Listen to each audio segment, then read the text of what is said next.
Good morning, everyone, and welcome to the webinar. Good morning.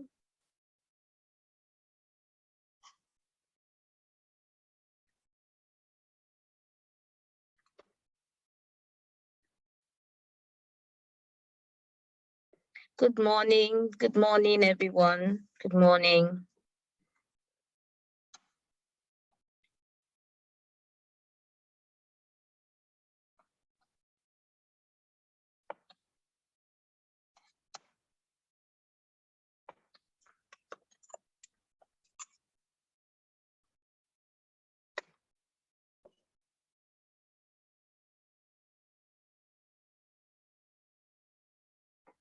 Good morning, Esther. Good morning, Friday. Good morning, Oluchi Albert. Good morning, Bingpei. Good morning, Kumi. Good morning, John. Morning, everyone. We're excited to have you on the call this morning. Good morning, Omolola.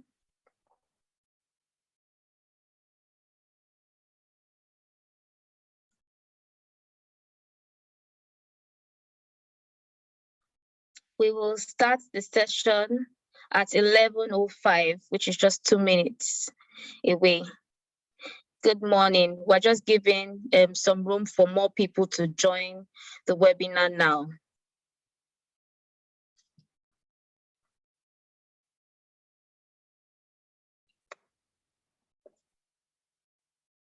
Good morning, Kene.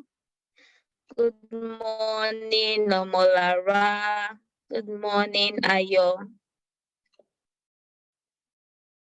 Thank you all for joining.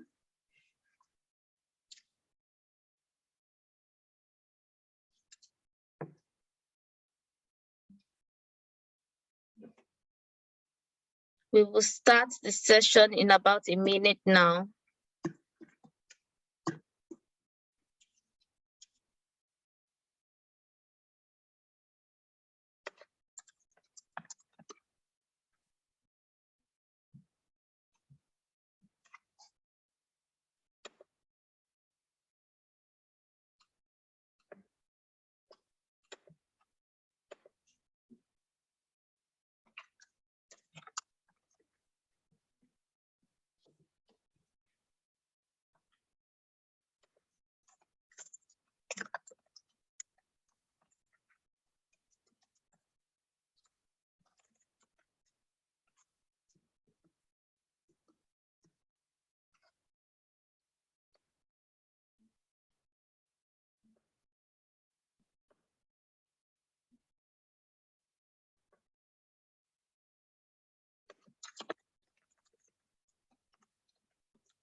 Okay, good morning, everyone, and thank you all for joining. Good morning, good afternoon, and good evening to all our distinguished participants joining us from across the globe.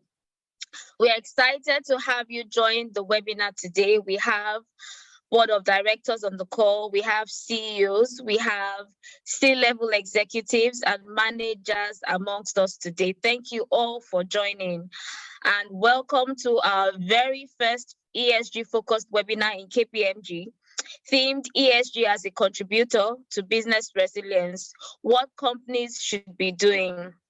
My name is Lolade Ajayi, and I'm a senior manager in the Accounting Advisory Division of KPMG, and I'm going to be your moderator for today's webinar. Our discussion today promises to be very insightful and educative, as our highly distinguished keynote speakers and panelists will be discussing the significance of ESG integration for long-term business resilience and value creation, as well as what your organizations can be doing to ensure it can withstand the shocks of a changing world. But before we begin the webinar, I would like to run us through the agenda and the housekeeping rules. After this session, we'll be welcoming KPMG's finest, Tomi Adepoju. She's a partner and head internal audits, governance, risk and compliance, and ESG services within KPMG in Nigeria. She'll be leading the opening charge. After which, we will have a video from the KPMG leadership on ESG. Once the video is up, we will have a poll activity, which will test how ESG relates to you, basically. And after that, we will have our keynote speaker, or Cheng Fang, to come up to discuss ESG as a contributor to business resilience. After the keynote speaker, we will also have another poll activity to be followed by a panel discussion to be anchored by Marilyn Obaisa Osula. She'll be leading the panel discussion on an overview of ESG integration as it relates to business resilience and performance, after which we'll open the floor for a Q&A session, still to be anchored by Marilyn. And finally, we'll close the webinar with John Anyanwu, who is a partner and head cyber, privacy and business, to take us through the closing remarks.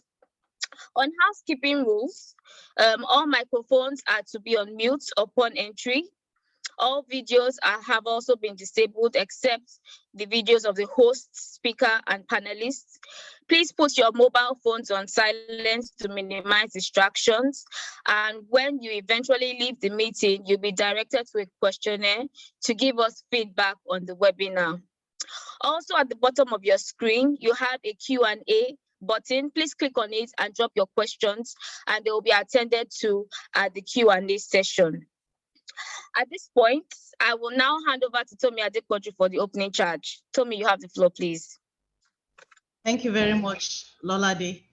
Good morning, ladies and gentlemen. I trust you are all doing well today. It is a great pleasure to welcome you all to our webinar on ESG as a contributor to business resilience. Thank you for making the time to be here with us today. It's especially a great privilege to have our keynote speaker, Oi Cheng from KPMG Malaysia, and our panelists, Esohe Odaro from IFC, Ayola Kazim from Channels Television, Chigozie Jimogu from Verot Capital, and our very own John Anyanwu from KPMG Nigeria. I believe we will leave this webinar with lots of insights on how to enhance our business resilience. Business resilience is the ability to not just persist, adapt, or transform a response to a crisis, but to also position itself in such a way that it thrives, proactively mitigates risk, and take advantage of opportunities. A crisis can be something sudden and largely unexpected, like the COVID-19 pandemic, which we just experienced, and has driven companies to redefine and rethink their priorities and vision of success. It indeed has overturned how work is defined, what companies represent, and what they do. The ever-present market volatility and increasing pressures from stakeholders is also forcing businesses to take action and play a wider role in tackling social and economic challenges. Indeed, the importance of environmental, social, and governance factors and the need for business resilience in organizations has never been more apparent. If you also then see, for the first time, the global risk report from the World Economic Forum is dominated by the environment. The report that highlights the top threats facing our world by likelihood as well as the extent of their impact highlights environmental concerns as the key risk for the forum's network of business leaders, as well as the NGOs, the academicians, and other stakeholders. If you look at the top 5 risks, one is extreme weather, climate action failure, natural disaster, biodiversity loss, human-made environmental disasters. These were the top 5 risks in the WEF Global Risk Report. These are non-traditional risk areas. Within the top 10, we then had cyber attacks and data fraud or theft. These last two they fit more into the traditional challenges we typically would consider when we are looking at business resilience. When we're building a business resilience, it's increasingly dependent on businesses that are preparing both for the non-financial risk as well as the financial risk. In fact, to thrive in the coming decade, companies will need to understand and better manage these non-traditional business resilience challenges, such as the climate change, water scarcity, waste management, and so on. Organizations would also need to manage the S aspect of ESG, which relates to human capital and even leadership, as well as changing customer preference in order to optimize their risk to take advantage of them. Our keynote speaker for today, Oi Cheng, will be expanding further on this top ESG risk and what organizations should be doing to mitigate them. Investors and stakeholders are mounting pressure to instill ESG principles in investment decisions, corporate strategies, and business operations. The recent pandemic has made it very obvious that these principles are inextricably linked to the resilience and long-term success of a corporation. A number of studies have also shown that there is indeed a market return for ESG investment. Of important note is also the need for more comprehensive, accurate, and timely reporting of ESG risk. Our panelists today will share from their wealth of experience on all these areas. So what are we going to do today? What is the importance of ESG? Why is it so critical to building a business that is resilient? There are three main things we believe. One, it helps the organization to increase the ability to proactively identify the non-traditional risk areas, as well as the opportunities that follow suit, and enable them put appropriate governance and strategies in place to manage this. ESG practices also enables the organizations to become more resilient by getting them ready and getting them ready for the impact of these emerging issues, maintaining a robust risk management practice, and putting the right processes and controls in place while building the right culture and behaviors within the organizations.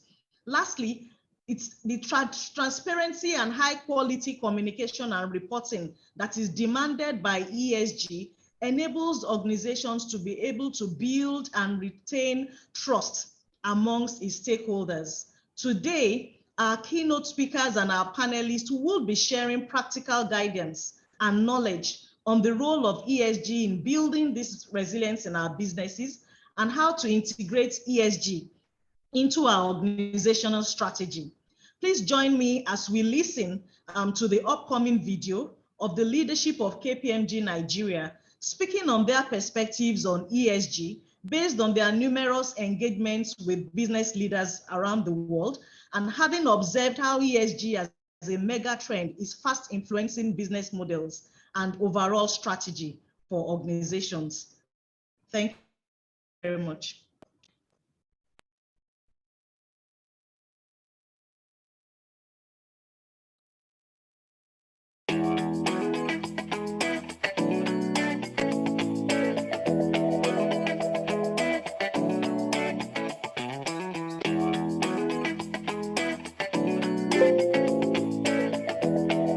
As KPMG is part of a global community and a global organization, we recognize the importance of ESG, not only in our business, but also for our clients. ESG is important for business to be socially responsive, to be resource efficient, and to ensure that they align themselves with what it takes to grow a business in a manner that complies with all the various aspects of ESG. KPMG launched a multi-billion-dollar ESG investment and a multi-year program for us to help our clients achieve their ESG objectives over this journey. We also, as well, have our own journey, and we hope that we can be a trusted advisor to help you on that journey, as well as we embark on our ESG journey as well.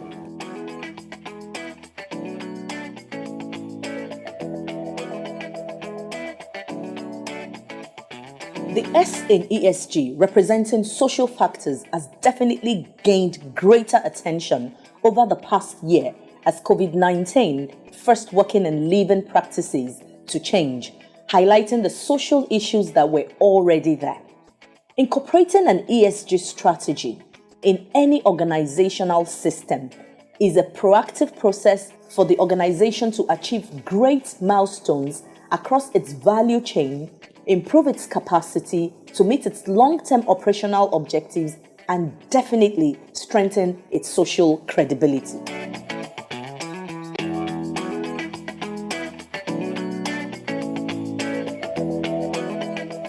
ESG is taking on and even greater significance than we might have thought.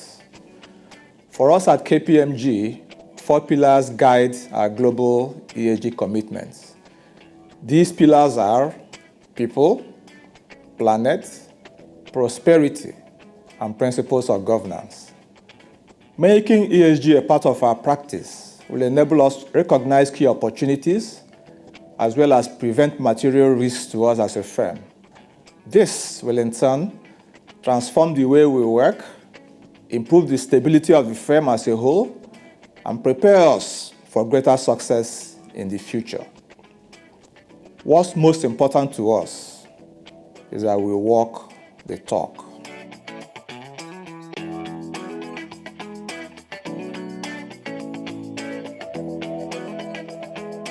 The United Nations SDG makes a strong case for sustainability for all, nudging all private businesses, NGOs, and governments to embed sustainability in their strategy and development agenda. As a thought leading firm, KPMG, we will continue to remain the trusted advisor to our clients as they integrate ESG into their overall corporate strategy and further build business resilience. It's important for our clients to start their journey right now, as the effects of climate change, which sits at the core of ESG, cannot be ignored.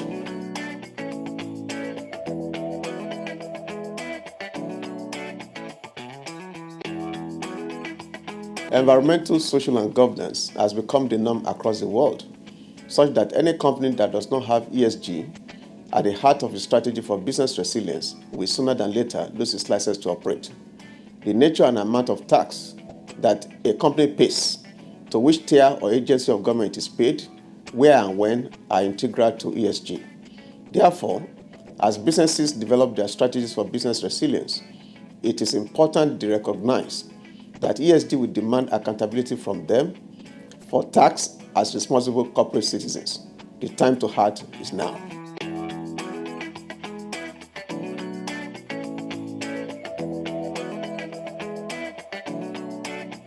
Fundamentally, ESG is about our collective public interest, and it must therefore be a matter of both personal and organizational importance. ESG is not a passing fad. It is here to stay, and we must all contribute actively to protect the public interest.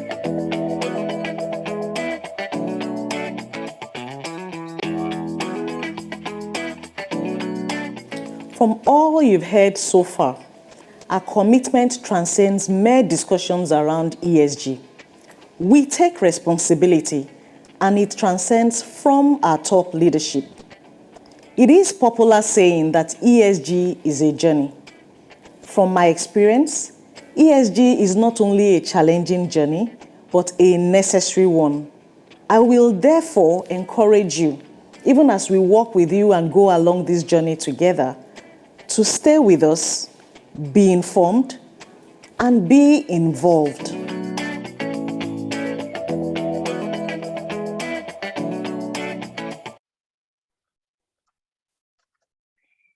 Thank you, Tommy, and the leadership of KPMG Nigeria for setting the tone to kickstart the webinar. At KPMG, we walk the talk as we recognize that ESG practices can help organizations become more resilient as they get ready for the impacts of emerging issues. ESG practices will also help you maintain a robust governance and risk management framework and controls. Up next on the agenda is a quick poll session to help us understand what ESG means to you. Please get out your phones and scan the QR code on your screen. Also, follow the link on the chat box. We have the link placed on the chat box. Also, go on your browser and type slido.com and type the hashtag ESG1 to access the polls. I'll just give us a minute to join and respond. So the first question here is, what factors would motivate your adoption of ESG faster? Pick any two most relevant.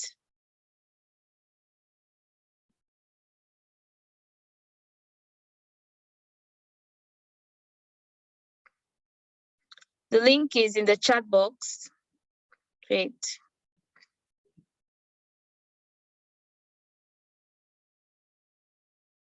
Okay, so we have regulatory support and incentives leading, followed by access to expert support and guidance.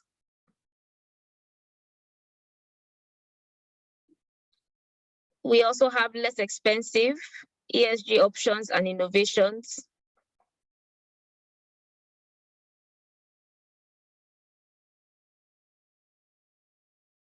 We have 16 people that have joined so far. We look forward to everyone joining the poll so that we can assess what ESG means to us and our organization. 17 people have joined now.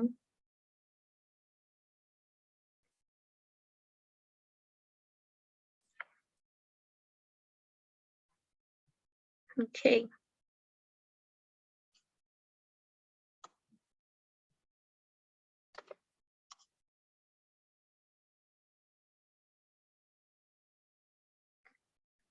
Okay, 22 people have joined. I think that we will move on to the next question once we reach 30 people.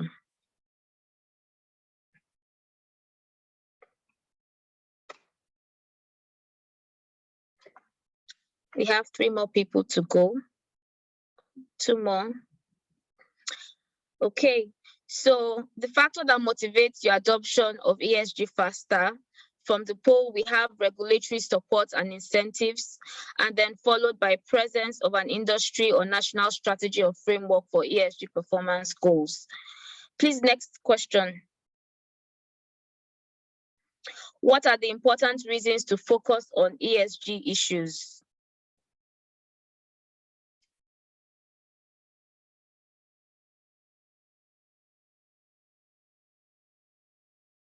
The first option here is importance to stakeholders, importance to long-term performance, opportunity to improve on operational efficiency and return on capital, impact of the company's brand and identity. We have 9 people that have responded so far.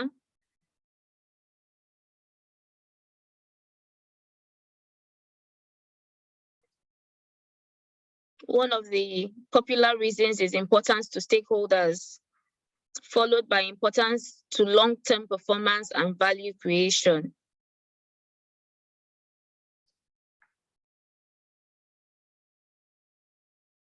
Okay.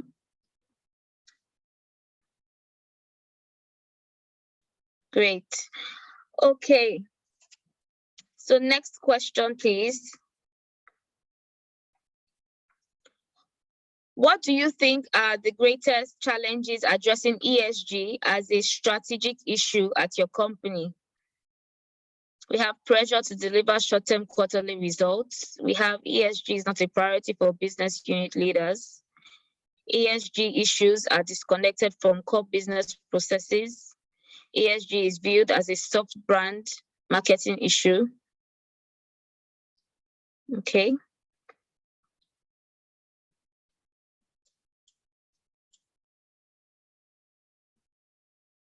So the top challenge so far is ESG is not a priority for business unit leaders.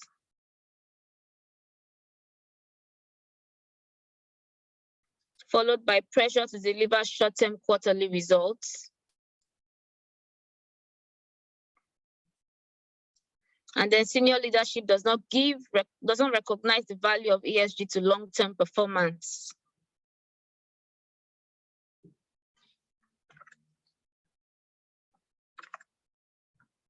Okay, so the top 3 challenges, I'm just going to read them out now. ESG is not a priority for business unit leaders or line managers.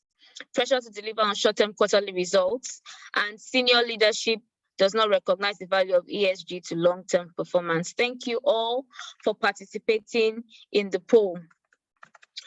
Up next is our keynote speaker's address. Our keynote speaker is Oicheng Fang. She's an executive director in the governance and sustainability unit of KPMG Malaysia, and she'll be speaking on ESG as a contributor to business resilience. Ocheng Fang has 30 years experience in sustainability consulting and has successfully led publicly listed companies in Malaysia, Thailand, and Australia in achieving leadership positions in the DJSI. She has led sustainability performance improvements, successfully established and managed consulting companies, has extensive experience in corporate sustainability needs, and a keen understanding of sustainability market requirements in Asia Pacific. Welcome, Ocheng Fang, and over to you, please. Thank you very much, Lola Day. Can y'all see me? Can y'all hear me? Yes, please.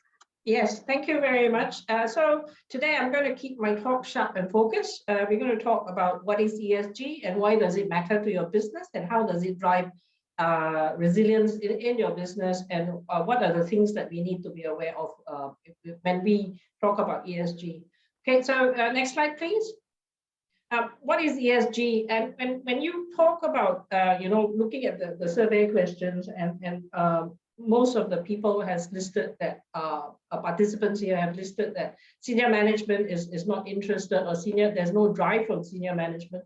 I think it's important to ensure that senior management and the way you present the business case for ESG is to realize that ESG actually is a risk. Right, and it's a risk because it's not the traditional risk that we are familiar with, in the sense that we talk about business profit and loss, we talk about the business requirements in terms of business strategy moving forward. But when we talk about ESG, we're talking about risk and the way that we address what we traditionally know as non-financial risk. Right, non-financial risk in many cases. In many cases, go back to the last slide, please. We consider what is traditionally emerging risk and all, but what we are seeing now, as has been shown by Tommy, that the issues such as climate change, issues such as social impacts and social issues arising are beginning to impact our companies. And the way that we approach this risk has to be broadened and has to be identified within our traditional risk assessment process. So sustainability risk, ESG risk, and non-financial risk, in a sense, are all the same language and should be approached as risk and not just in terms of emerging risk or things like that. So next slide, please. Tommy has already shown with regards to the top risks that has been presented by the World Economic Forum, and this is a survey that they do every year. With companies, about 8,000 plus companies around the world, and they talk to the CEOs and then they survey what is the most important risk that they see in the coming horizon. And for the last 5 years, climate action, biodiversity loss, extreme weather, natural resource crisis have rated among the top 5 risks globally. Over the last 2 years, we've seen infectious diseases and livelihood crises coming to fore as we see the impact of COVID-19 increasingly beginning to bite on national economies and also on the way that business is being done traditionally. So it's very clear, coupled with climate action, climate failure, and the risk of infectious diseases, it's clear that companies need to find a new paradigm, a new balance in the way that we do business, and how we need to address that in the way that we do business is through recognizing that ESG has a role to play in building corporate resilience as we move forward. Next slide, please. When we talk about ESG, a lot of us, we think about environment, social, and governance, but what does it actually mean? Right? When we talk about ESG, we're talking about risks that a company is facing, and we talk about leadership risks. And most of us are pretty good at managing corporate governance risks, such as business ethics, competitive behavior, anti-bribery, and corruption, because there are laws that can be applied to this. But where other areas are concerned, such as social capital and human capital, where there may be less laws and less applied, then the issue becomes a question of corporate responsibility. How do you then address the ESG issues relating to environment, social capital, human capital within your corporate responsibility to demonstrate that you are keeping your license to operate, your social license to operate, so to say, within the community or the country in which you are operating in. So the fact to be addressed is that, can you go back to the last slide?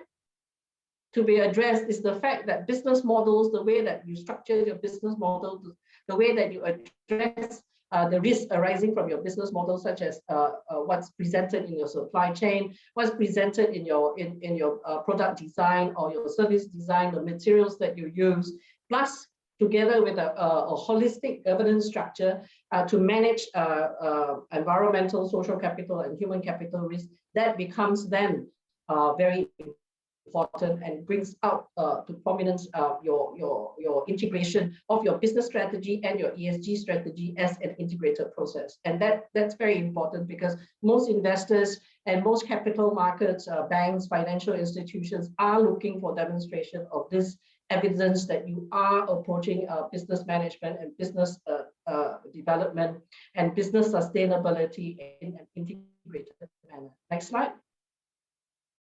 So when we talk also, as mentioned earlier by the partners at senior partners at KPMG, the SDGs, the Sustainable Development Goals, there's 17 of them with 169 targets associated with these 17 goals. Companies are now encouraged to report as well with regards to what they're doing and their contributions to Sustainable Development Goals. However, Sustainable Development Goals, we need to remember, are attached to countries. Therefore, when you select the Sustainable Development Goals, which are attached to the to the ESG programs that you have, they must be seen in a way to drive national development, national addressing of issues. Let's say, for example, in SDG 1 on poverty, SDG 2 on hunger, or the very popular SDG, which is on education. So it is important, and there is overlaps within the ESG programs that you have, but it must be focused and it must be seeking to drive to an objective which is achievable for corporations. And so with the SDGs and the ESGs, and I know there's a lot of acronyms there, there is alignment and there is social integration and environmental integration practices. So the risk with regards to not doing or not meeting your ESG risk has been clearly demonstrated around the world. Next slide, please. And we've chosen two examples. The first one is with regards to the S side of ESG, and where we looked at in 2018, Google had an employee and contractor walkout and strike, where they were protesting against discrimination in terms of sexual harassment, a lack of transparency in the way that they're managing their workforce and all. So the impact arising from this, it made global news. It made a statement with the fact that even the biggest companies in the world are not immune to mismanagement or the lack of attention to ESG risk being applied to your organization. Next slide, please. The next one is with the Pacific and Gas and Electric Company. And this one is through the lack of maintenance of their facilities and the infrastructure, leading to a wildfire that had significant impact with regards to death, all right, for companies. So they were fined $3.5 million as part of this failure to maintenance, and that eventually led to PG&E filing for bankruptcy across the globe. And we've just picked two examples which clearly demonstrates that the lack of management of ESG risk presents a risk to all organizations, and also presents a risk to organizational survival and sustainability. But across the world, you can see that there are many of these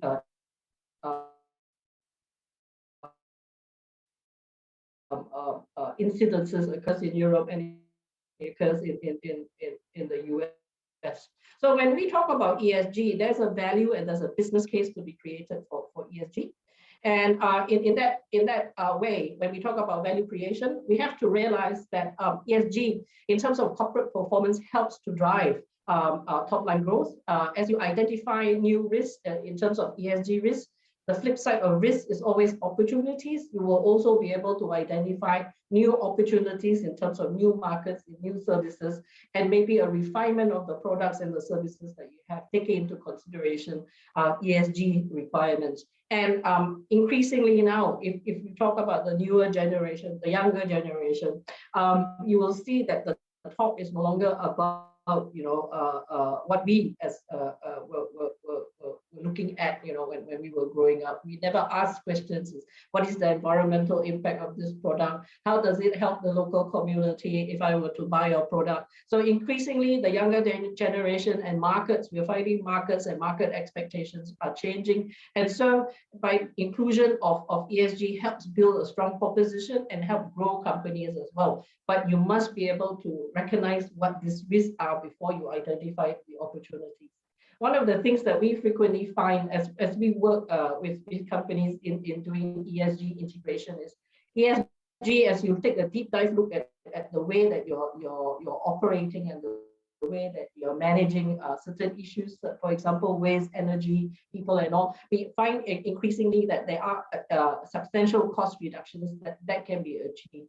Right, and this primarily, the best case example that I can give you is through energy use. As you look at your carbon footprint, as you look at the energy use within your organization, you are also able to find significant cost reductions. And in fact, some of the projects that we do in Malaysia can lead up to 30% to 40% cost reduction in terms of looking at the way that energy is being managed within an organization.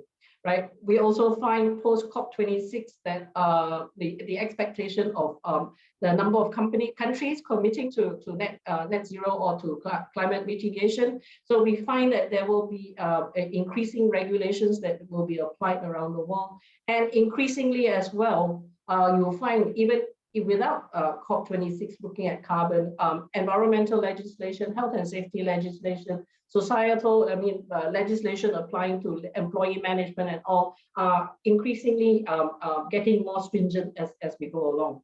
And again, around the world, there's also proliferation of legislation to impact extraterritorial. So these are things that are important. Can we go back to the last slide, please? Can I go back to the last slide? Right, so as you find when you incorporate ESG, when you incorporate cost reductions, employees, you will find that you will be able to encourage and attract better quality employees, because, like I said, the younger generation now has got different values, or they march to a slightly different drum than we all did. And so in terms of motivation, in terms of attracting better quality of employees, these are all the benefits that you will find. And lastly, we also get asset optimization as you look at improving and enhancing the investment returns that you get in the capital allocations that you make. Next slide. Right, so in a sense, ESG should be seen as a tool for value creation. And we've got an example of sustainability in this year known as FTSE for Good, which is run out of the London Stock Exchange, the FTSE. And around the world, there is an increasing number of countries that are also adopting environmental indices or ESG indices, and it becomes it's very clear also around the world in the world of sustainable financing and the world of ethical investments and all, that there is a huge pool of assets under management which are looking for good targets to invest in companies which can demonstrate they're responsible in terms of managing environmental and social governance issues. And increasingly as well, you will find that there is a pool of investors which are very specific in terms of the E part of investments, such as just looking at climate target companies, the companies that have got very clear and very good very good records in managing their climate change. So next slide, please. You will see that in the sense in when you see the S&P ESG index, and they have outperformed the S&P market, the general market, and this has been consistently going on year in, year out, and this has been going on since the launch of the S&P ESG index. And even bear in mind that even as we go through COVID, as you see the data that's been provided here, they are still performing better than the general S&P market. So there is a business case in the sense that ESG, adoption of ESG, integration of ESG in your business, and demonstration through public reporting, so that investors are able to review, or capital markets are able to review, brings value to a company. Next slide, please. So what do you need to do? The main thing is to remember that ESG, there is no one size that fits all, right? You have to be able to identify what the concerns of your stakeholders are, and you have to be able to identify internally within your organizations what are your concerns as well. Basically doing a risk matching between what your stakeholders are saying. So stakeholder engagement, stakeholder expectations are very important. Majority of investors are asking about, how have you identified stakeholder risk and stakeholder concerns within your business model, and as you move forward and in developing your business strategy. So these are things that are very important. Reaching out to your stakeholders then form the first part of what you need to do to be able to understand where your risks are and how do you identify opportunities to move forward. Then the other thing that to understand is that, let's say, for example, with regards to sectoral risk, different sectors like oil and gas, like utilities, like palm oil, have got different issues, and they need to be addressed very clearly within the public reporting that you do and within the data that you present. And in Malaysia, just to give you an example, and you guys probably know this as well, we have lots of companies that are conglomerates, so they operate in many different sectors, but they're all under one umbrella. So when it comes to reporting, the better reporting companies, they will demonstrate within each of the sector that they're operating on what their performance are within this area, right? The next one to also understand is managing of material issues or managing of risk. A lot of investors and a lot of the guidance documents that are presented now talk about integrated risk. So ESG risk is not managed outside of your normal risk assessment process, your enterprise risk assessment, but managed as an integrated manner. And that's very important because it shows that you have considered both non-financial risks, your emerging risks, your ESG risk, environmental, social, and governance risk, together with your business risk, and you have formulated a strategy which is integrated and holistic for the organization. That's very important in this case. Then lastly, what we also find for a lot of the companies that we work with in Malaysia is also very important to drive behavioral changes. So having a sound capacity building program, awareness raising, and the tone from the top is also very important. ESG is a situation where it cannot be bottom-up driven. It has to be top-down driven in the sense that senior management, the board, has to be shown to be concerned about ESG matters, and it shows that they are taking it seriously to drive the organization forward. Next slide.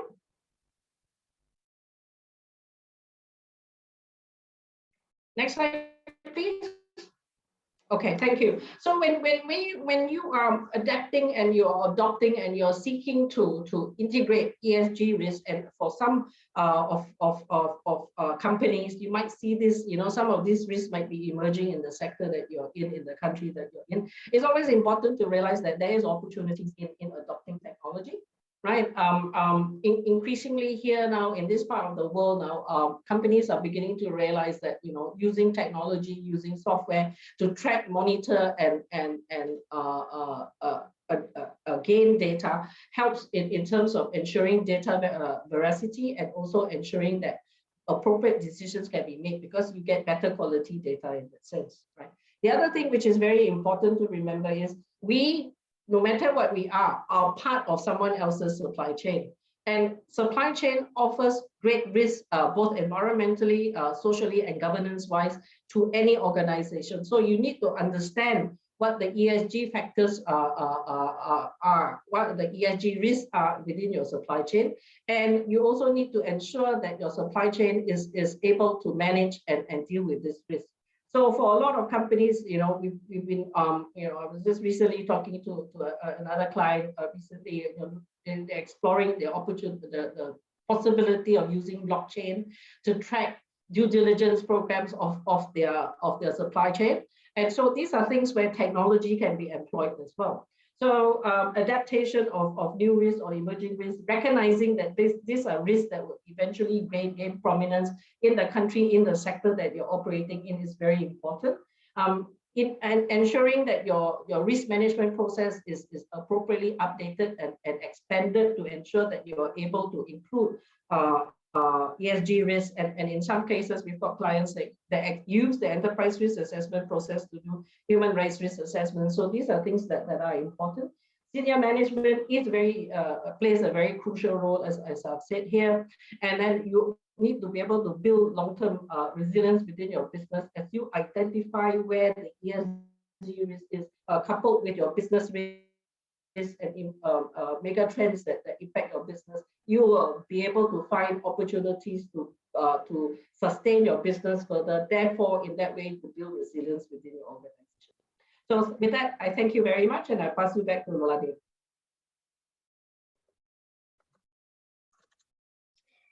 Thank you, Ojeng, for reminding us of the ESG risks, its impact on businesses and its performance, ESG integration as a tool for value creation, and also bringing it home in terms of the Nigerian landscape, and prompting us on the need to look at our strategies for managing these risks. Up next is another quick poll session to further help us understand what ESG means to you and your respective organizations. As usual, please pick up your phone and scan the QR code, or go to your browser and type slido.com and type in hashtag ESG2, or click on the link in the chat box below.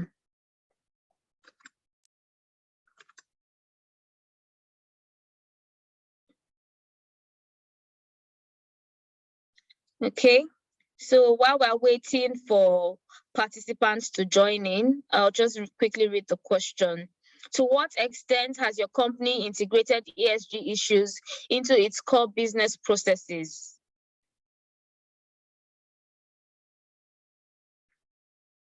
We have a tie between integrated into core business processes and not integrated into core business, but needs to be. The statistics are changing. We're expecting more responses. We have a total of 14 responses now.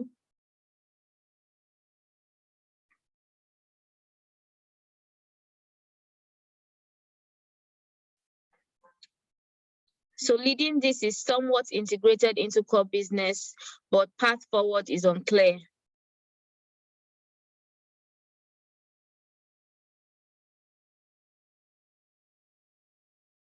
Okay.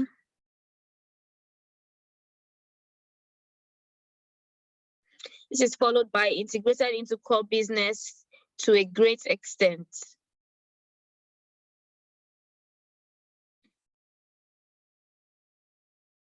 We'll move on to the next poll once we hit 30.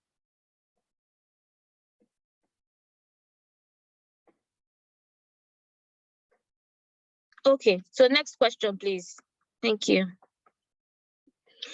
Please rank the major risks impacting business continuity in your organization currently. We have political and macroeconomic risks. We have general insecurity in the country, COVID-19 pandemic, information, cyber risks, data protection risks, physical security risks. COVID is topping the chart, followed by information/cyber risks.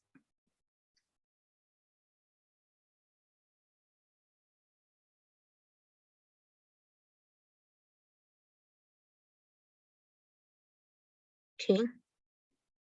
We have 8 participants so far. COVID still topping the charts, followed by human resource dependencies.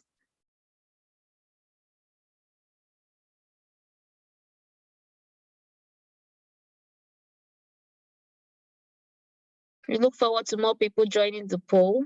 COVID is still topping the risk.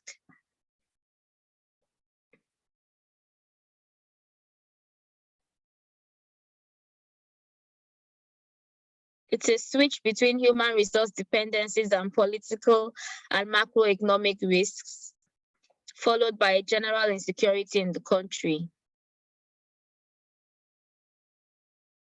COVID is still topping the charts. We have 25 participants so far.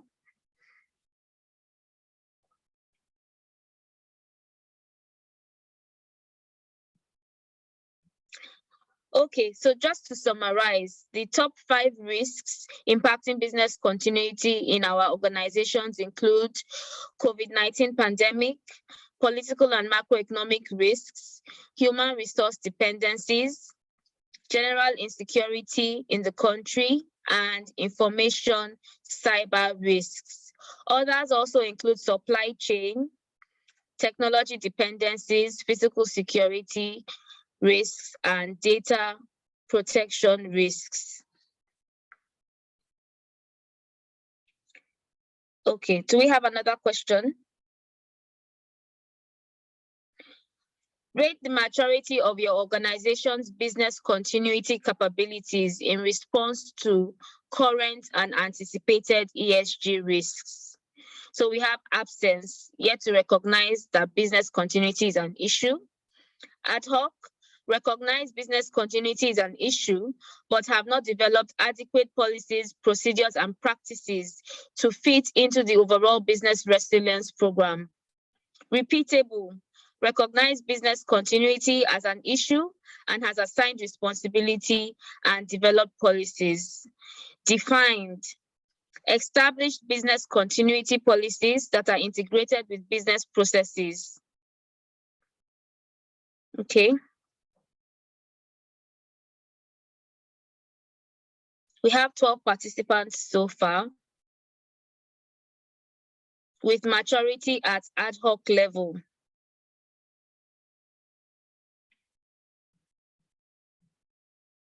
%, say it's defined, while 13% say it's optimized. We'll await further responses.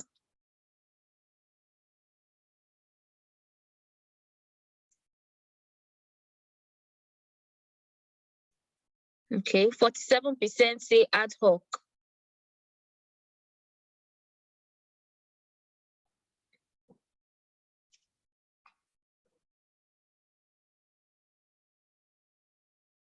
Okay, thank you very much for joining the poll.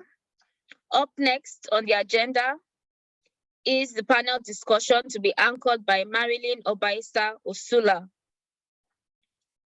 Marilyn is an Associate Director, ESG Sustainability Services within KPMG Nigeria, and she'll be discussing on an overview of the ESG integration as it relates to business resilience and performance. Marilyn is an Associate Director and currently leads the ESG and Sustainability Services Unit in KPMG Nigeria.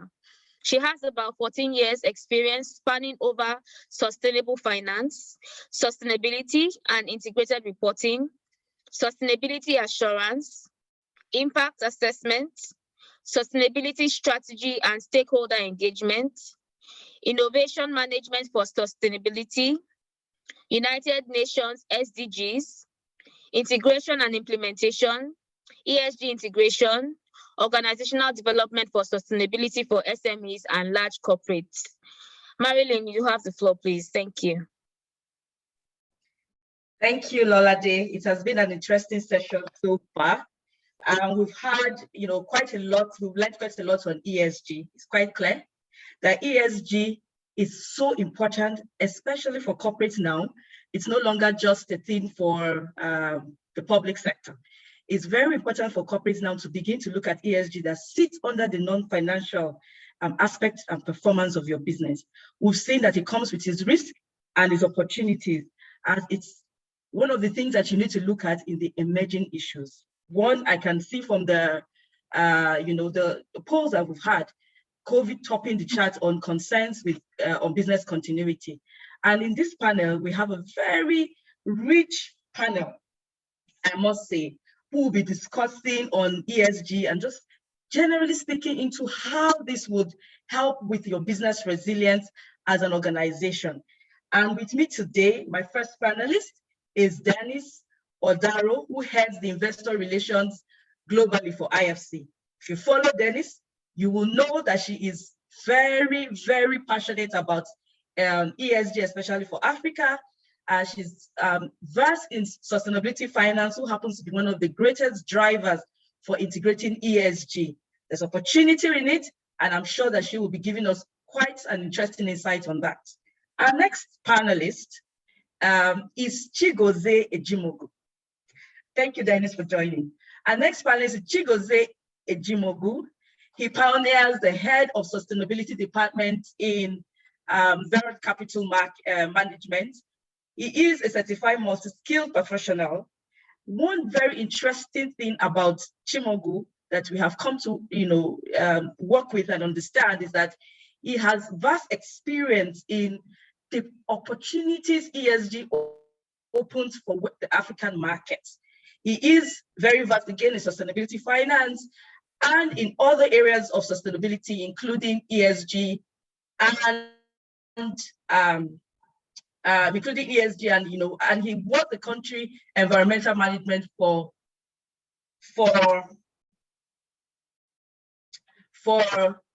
Coca-Cola. Thank you. My next panelist is Ayola. Thank you. Thank you. My next panelist, Ayola Kasim. She's the head of programs and coordinating producer at Channels Television. Interestingly, she anchors the S-File, and it has been a program that has been showing in our environment for quite a long time. She's versed in the issues of climate change within our country and how it has affected us over the years. And I'm sure she comes with great insight on how to let us understand how this is happening so that we don't turn a blind eye to this issue. She was also very prominent at the COP26 in Glasgow and will be giving us her perspective as it relates to us. Thank you, Ayola, for joining. We're glad to have you. Next on my panelist list is John Ayamu, who leads the cyber and private practice of KPMG and is specifically handles services around business resilience. John is vast, especially with the risk that has been mentioned while Oichang was speaking, and Tommy as well. And you can see on the risk, cybersecurity sits very closely to that, which is so tied in the S in the ESG. He has over 17 years experience spanning across African region and beyond. And so he comes with great insight onto this. So please get your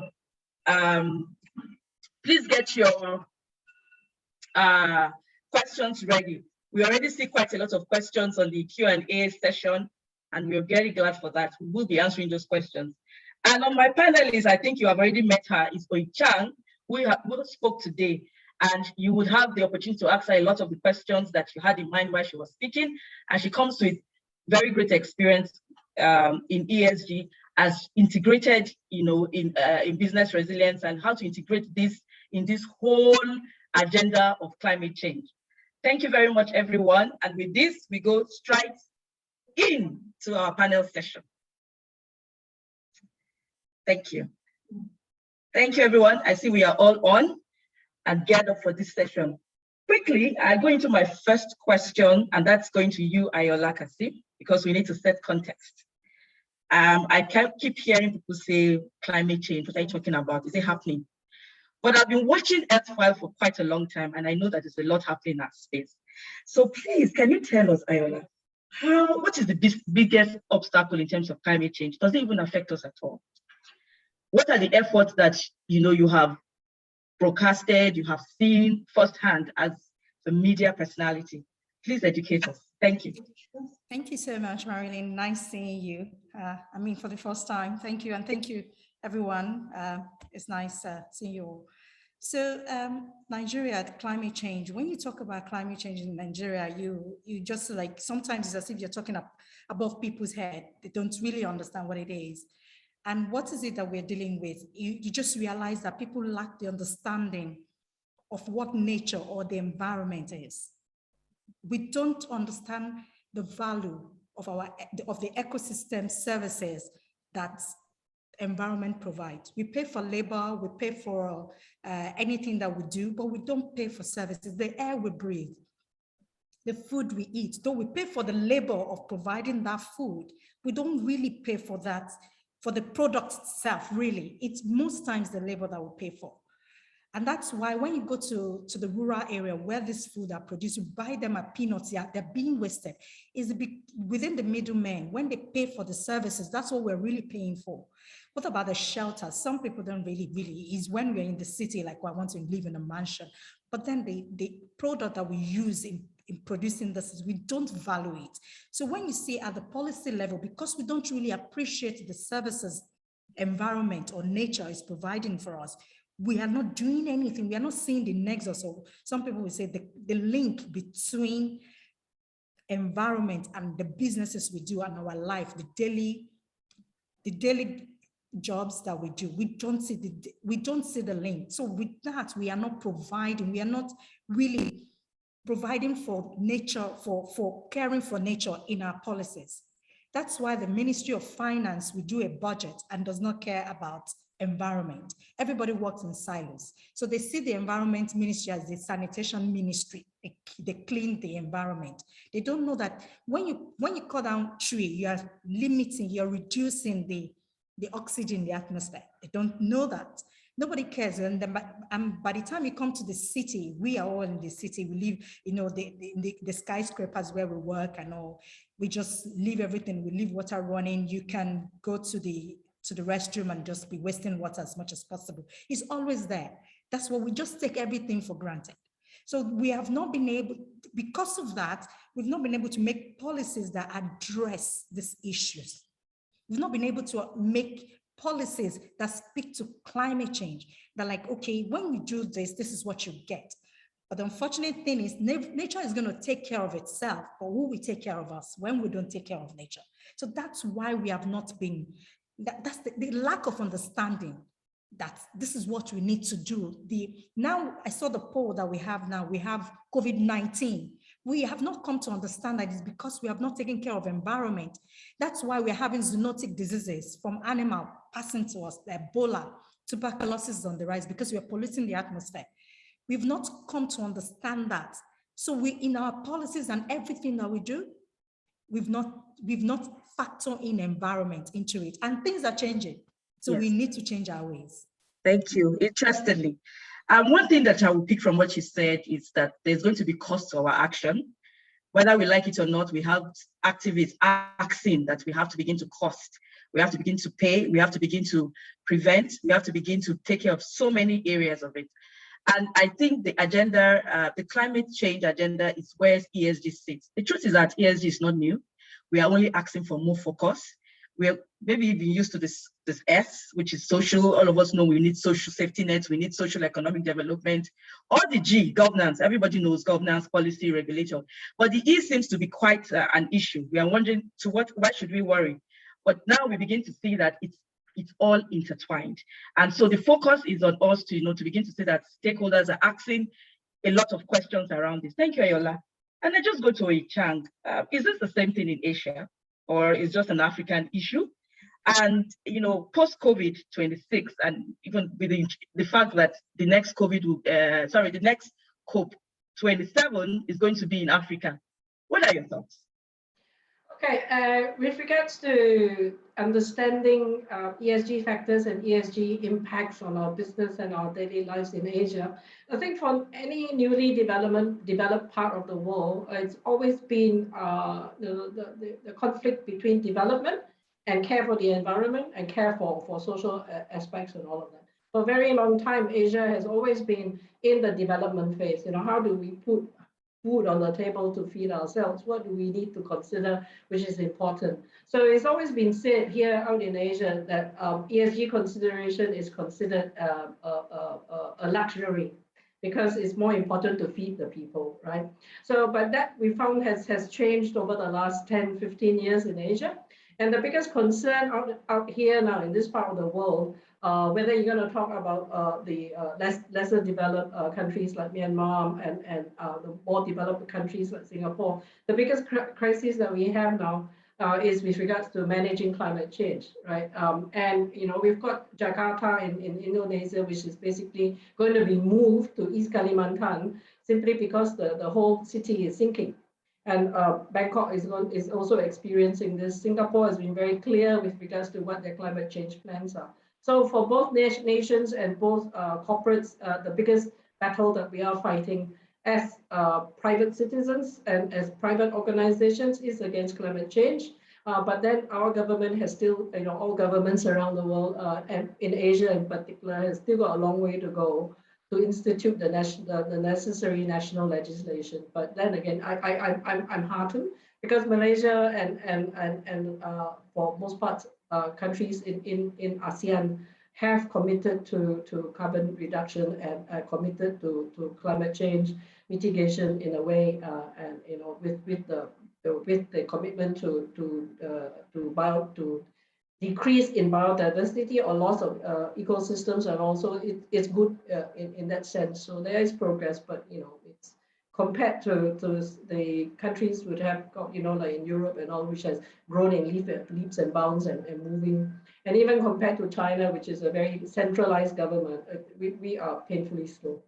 Yeah, thank you very much, Oyi-chan. There are debates around that in Africa.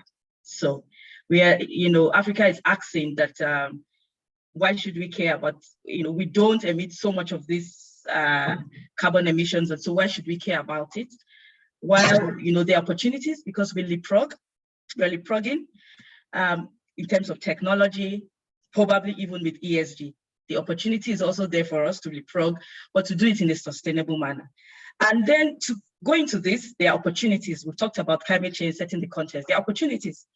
And this opportunity, one of them is tied in sustainable finance. And I'm taking my next question to Dennis, who is a guru in that matter, and I'm sure she comes with a lot of insight.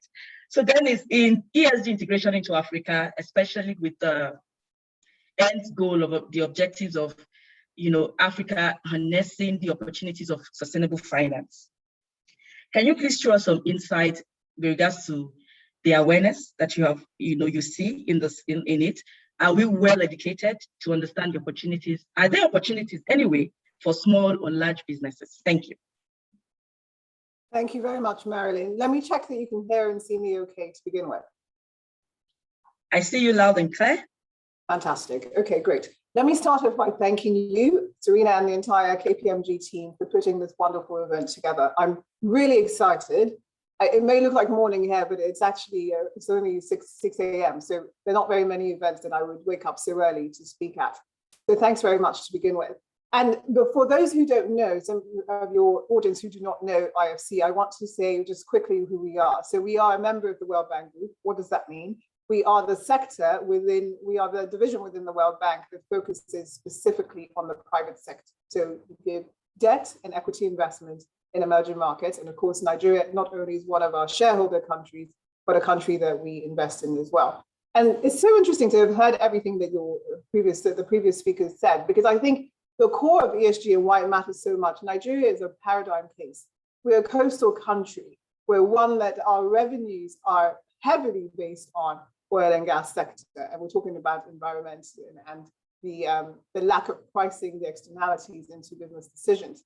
And then of course we have the highest population in the continent. So the S factor is very huge when you think about job creation, the just transition. What are people going to do if the oil and gas sector were to diminish, which is of course what we are discussing and have discussed at COP26. And then the G, of course, again, this is something that we have always known. Nigeria, in terms of transparency, is a huge issue. So at IFC, I mean, to answer your question specifically about sustainable finance and how that can help here, Well, we've discovered over this, as we saw from the poll, over the last year and a half, that, you know what, there are other things that matter in life.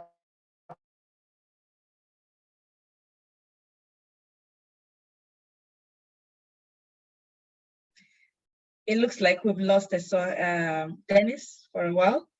While we wait for her, I would just quickly let Chigozie take over and just give us a discussion around what is experience within Africa, taking a cue from how Esoya has started. You are next. Chigozie, please go on while we wait for her to join. All right. Thanks so much. Thanks so much, Marilyn, for having me in this panel. And thanks to KPMG for organizing this webinar with a great topic, ESG. And also thanks to fellow panelists for the great point that have been made. You know, so first of all, it is quite exciting, you know, to learn in this discussion today that ESG, you know, has been properly established and is taking its rightful place. The point there is that it has evolved over time, and it's become now contemporary and very relevant, you know, to building sustainable and resilient businesses.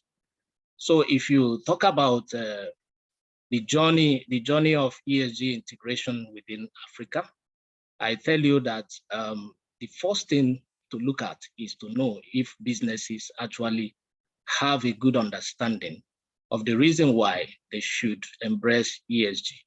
You know, fundamentally, it is not necessarily because of, yes, the benefits, the loss of benefits in terms of financial outcome, you know, peculiar to businesses, but how about the entire economic system? So the first thing I think to appreciate is the fact that human well-being relies on the sustainability of key environmental and social systems. And likewise, these businesses and investment, they are part of, and they equally depends on these systems to generate their financial outcomes. However, we've had problem now over the time because the sustainability of these systems have come under very intense threat. So businesses need to take action. That is the first thing. So they need to take action concerning this in terms of embracing sustainability across board in their businesses. You know, we have what the threat we have today is quite obvious. Someone talk about the sad issue of the zoonotic disease outbreak, you know, COVID-19 ravaging the world, which, you know, has now come to establish the linkage between nature and human health. You know, so, and many other threats, threat to biodiversity, not to talk about climate-related threats that are over there. So businesses need to understand these threats. These are real threats and they constitute risk, you know, to overall economic system, which every one of us depend on. So, and what is the cause of this? Partly economic activity, which business or every business is part of. No, so if these threats are not taken care of, if they are not dealt with, you know, the chance is there that they will constitute big risk for these economic systems.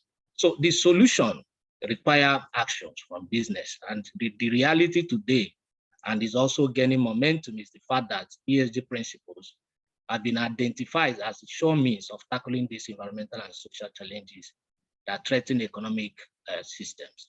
So in my view, a truly sustainable, resilient corporate strategy is not one that treats ESG as add-on or nice to do, you know, as what we refer as greenwashing. And that is what I have experienced a lot around, you know, the businesses and the contact I have made, you know, the companies I've come in contact with. You know, yes, we're evolving within Africa, we're evolving, but a lot needs to be done because there's still a lot of greenwashing around it. So the work behind building a strong, actionable ESG integrated corporate strategy is one that considers environmental, social, and governance factors right from the formulation stage, and which is designed to eventually result to measurable impact across the organization in particular, and the society at large. And of course, this starts from creating strong governance and clear responsibilities to identify material risk and opportunities with associated management plans to address the risk and to enhance the opportunities. And in doing this, in fact, I was very much happy, when I listened to the executive of KPMG, setting the tone from the top. And that is the way it's supposed to be.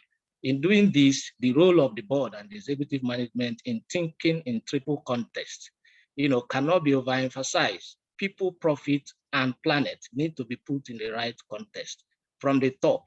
Of course, you cannot tell me that you are integrated ESG in your business strategy when the directors in your company do not know anything about ESG. They do not understand the risk their business activities present. They do not understand the opportunities around therein. So at the end of the day, it boils down to greenwashing, and that's what we have in most places within Africa. Well, in wrapping up in this question, I would say that the motivation lies on two overarching objectives. The need to integrate ESG into corporate strategy. For me, in my own view, is the same need to protect value. Of course, it's the same need to protect value. That is the essence of ESG. So it is not, ESG is not, people should not look at ESG as something separate from what they are already doing. But it is, the only link that is missing is to do it intentionally and measure it and show results. So that is it. So it is the need to protect value, which basically is to reduce environmental, social related risk associated with business activities, for which have become inevitable due mainly to the obvious threat these issues pose to the sustainability of economic systems around the world. And the second one is similar. The need to integrate ESG into corporate strategy, for me, is also the same need to create or enhance value. And this speaks to the business brand and reputation, external relation, growth, margin enhancement, and above all, access to capital and new market. Of course, you recall in the recent time, investors have had strong voice in the Build Back Better campaign as they seek to de-risk their portfolio from future economic shocks. So if investors' concern on issues related to ESG cannot be satisfied, raising funds for business will be a great challenge. And that is what we have seen even in a lot of businesses around Africa. Developing environmental friendly business plan somewhat is a challenge. And this speaks to the awareness level. This speaks to the knowledge gap, about ESG issues and how to articulate them. So there are a lot of work to do in this aspect. Thank you. Thank you so much, Chigozie. That's really, you really expanded most of the things that we want to talk about today. So we just quickly go to Oyichang and just talk about the S in the human capital. And top of mind, for many organizations, you can see this. When we looked at the risk, you saw a lot on human resource dependencies come up top on the chart. What people can't relate with is how, what Chigozie just said, he said people already do this, but they are not reporting, they're not measuring, they're not focusing. They still can't relate it with their strategy. Can you just speak to social licensing, the S, which seems to be top of mind for many of the leaders that are in the room? Thank you. Thanks, Marilyn. The S factor, I will just give you an example what's hitting Malaysia at the present moment, where we're getting hit very hard by the S factor. In Malaysia, a lot of our companies, and these are big major companies, some of them are global companies, which are getting hit by what we call sanctions by the US Customs and Borders. Simply because we were not able, they're doing this, but we were not able to demonstrate these companies the fact that they are managing the migrant worker. In Malaysia, we are very dependent on migrant worker. They were managing the migrant worker properly. They have appropriate measures in place. They've done the right things, but they did not report it. So what leaders need to recognize is that although you're not, it's part of the S of ESG, obviously. And by not reporting it and not demonstrating that you're managing this, you're not conveying the right messaging to your investors, to the capital markets, to interested stakeholders, and to NGOs in particular. So by not reporting, you're in essence creating an S risk for your organization, right? And for countries like Nigeria, where you are very dependent on local contractors and local supply chains and all of that, it's important to show that you're actually managing your supply chain as well. Because like I said earlier, supply chains, although a lot of us don't look at it, present the greatest risk now to a lot of companies, because they are there to your organization delivering stuff or providing manpower simply because you exist as an organization. So it's not just what you do within your organization, managing your labor, making sure that you comply with labor laws. And we are all part of the Commonwealth, so we all share the same base with regards to legal requirements. So if that's why it's so important to actually report, right? If you've got key indicators and you've got measures that you put in place, that you're actually promoting diversity, gender diversity, you have equal pay and all of it, it's important to report because it sends a very important message to interested stakeholders, particularly your investors. And as Chigozie has said earlier, it's about value protection, right? So that's why the S reporting is important. Marilyn, back to you. Thank you. I see a lot of questions popping in already. Thank you, Oichang. That's very spot on. Do we have this social challenge in Nigeria? Ayola Kasim, in 2 minutes, do you think you can tell us if we really have these social issues? Are they building up? Remember, we keep saying that your new customers are not the baby boomers that you knew. They are the millennials. They are the generation Y, X, Alpha, requesting for different things. Your new workforce and your new customers. Do we have these social issues in Nigeria? And should top management begin to think about how they will tackle, this risk around these areas now and medium and long term? In 2 minutes, I know you have it already up your sleeve, so just do justice in 2 minutes for us. Thank you. Yes, we do have it. We do have them. I mean, Nigerians during COP26, Nigerian youths were leading conversations in different panels and all. Mm-hmm. So we have them. They understand what is going on. But because we're still living in this this generation, like the elderly are still there, they still want to take center stage. But when you see the youths are being vocal too, so they will tell you, this is what I need to do, this is what we need to do. So, but the thing is, we need to change our orientation. We need to change the way we live, because whether we like it or not, the world is changing. You might not have people to do business with. So we need to change. The youth are demanding. And then if you look at because it's not a globalized world, it's not like Nigerian corner. Everybody, they're talking at the same time, thanks to this, a mobile phone. So everybody is talking at the same time. So whether we like it or not, we just have to move with the world, because the younger ones are moving. So they are demanding, they're taking charge. Now you can see when you go on Instagram, for instance, you see young people using tires to make chairs. You see them using, they're changing their lifestyle. It might not be so obvious, but they're coming. So we have to, and they understand the world they're living in. People are asking them, what is your ESG plan? Yeah. What are the things that you need to do? So we are actually, which is why just on the eve of COP26, we passed the climate change bill. Yes. Because we know that we have to. Exactly. We have to do this. So it's there. We know we're just living, sometimes we behave like ostriches, we just bury our head in the sand, but we know that issues are there. So yeah, and then once in a while, I keep telling people, like, when you go to these conferences, you see Nigerians on panels, you're proud to be a Nigerian, because we know what we need to say. We say the right thing, we hit the right chord, but it's when we get back home that we don't do the right thing. Look at our climate bill. It has the National Council on Climate Change. That means at the highest level, we understand what we need to do, but do we have the will to do it? We need the will. And we still believe that, it is their problem. It is our problem, because we live in one planet and there's no planet B. So that's it. Thank you very much, Ayola. There's no planet B. That's interesting. We would now trick the conversation into two quick discussion. We have Dennis back. We will go back into the discussion about the sustainable finance, and then we'll now go straight into John Ayan, who will be breaking it down for us on business resilience.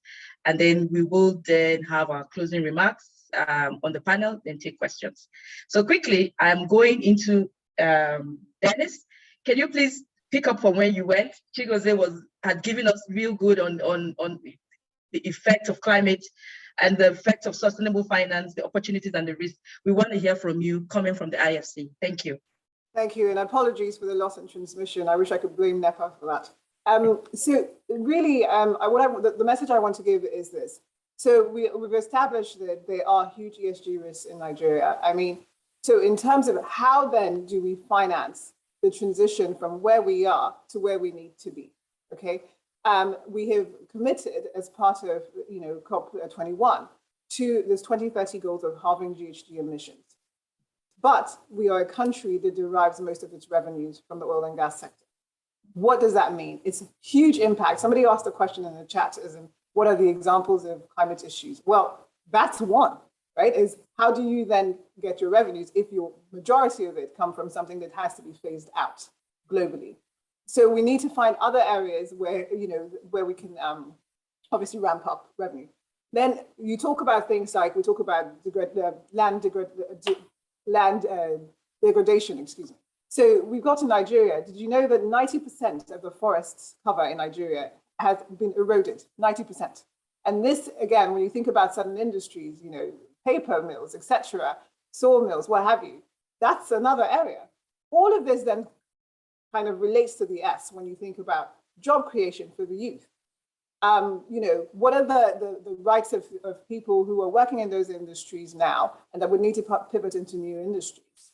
So there's huge scope here for work in Nigeria. It's actually a paradigm case for this, as I said, but how do we finance this? Globally, the bond market is the largest source of capital in the world. There's by no means, it's like, 3 times that of the equity markets. And so this is why the moves that are made in the bond market are so important, because they trickle down into the other capital markets, like debt markets, the loan markets, etc. And so within the bond markets, what we've done over the last 10 years at IFC and the work that I do chairing the Green Bond Principles was creating these products by which not only sovereign governments, but private sector enterprises can raise money for environmentally positive projects, social projects as well. And so these two new products exist, the green bonds and social bonds, which some of you may have heard about. But these are, and even if you haven't, I will tell you that they actually affect more than you think they do in your everyday lives, because they are financing, as we say, not just renewable energy projects, but in fact, adaptation. As an example, Lagos, coastal city, as I said, with sea level rising, there are going to be higher levels of flooding in that area, in the Delta region, etc. How do we protect ourselves and our citizens? We heard before that Jakarta is moving an entire capital. So the future is almost like a sci-fi movie if we do not start thinking about how we adapt to what is to come in the very short space of time that we have. At IFC, we've raised about $10.5 billion in green bonds over the last 10 years, and we've done about 4.5 on the social side. As an example of social things we think about, it's not just youth. Think about gender. Right? What does it take to have women in the workforce? Identifying what the barriers are. Childcare is a huge part of it all. And what private enterprises can do in terms of customizing their product to make sure that we're pricing in those externalities we talked about before. 90% of the forests gone. The pricing of that is not reflected in some of the things that we pay. And so there's huge scope, as I said. And so sustainable finance, we're talking now bonds, as I said, green bonds, social bonds, sustainability, any product that, any bond product that embeds ESG considerations into it, and also in the loan world, we will come to a point where, and we're seeing this now, where commercial banks are not even lending money for oil and gas projects anymore. Coal, that's already pretty much dead in terms of lending money to that. So we're trying very much to essentially almost strangle the life out of that industry, which is Nigeria's main bloodline. So we've got to think innovation and put money behind research and development into the other areas of revenue for the country. So let me stop there and thank you, Dennis. I think you've hit it, and I'm going now to John. Haven't heard all this that has been said. What I keep hearing is that things are changing, and you looked at there's something you said, the sci-fi. There's some of the risks that we knew. I'm sure some of us in the room knew 30 years ago that we must have thought would never happen in our time, and it happened. I would give example what we are doing today, virtual meeting. Changes. The moment you see a mega trend coming up, it will be not progressive of you to look away. You need to look into it and ask yourself critical questions on how this would impact you individually and the likes. What's interesting about ESG is that it's forcing us, not just the government, where we say government developers, it's also forcing the private sector to look at it as well. So it's what we want to happen, but then we need to play our part. And that's what ESG is all about. John, you've been in the business resilience services advisory. I mean, you know, when I talk to you, I listen, because when you talk about business resilience and business continuity management, very important. It sits into a lot of things. What do you think? Will ESG be a disruptor? Because the focus on ESG, will it disrupt? Will it not? What do you think?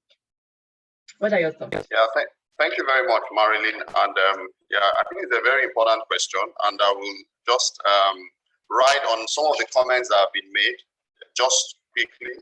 So ESG will focus us better. That's the way I look at it. You know, it will, just as Chigozie said, it will help us focus better. It will help us be more deliberate and design, you know, our capabilities much better.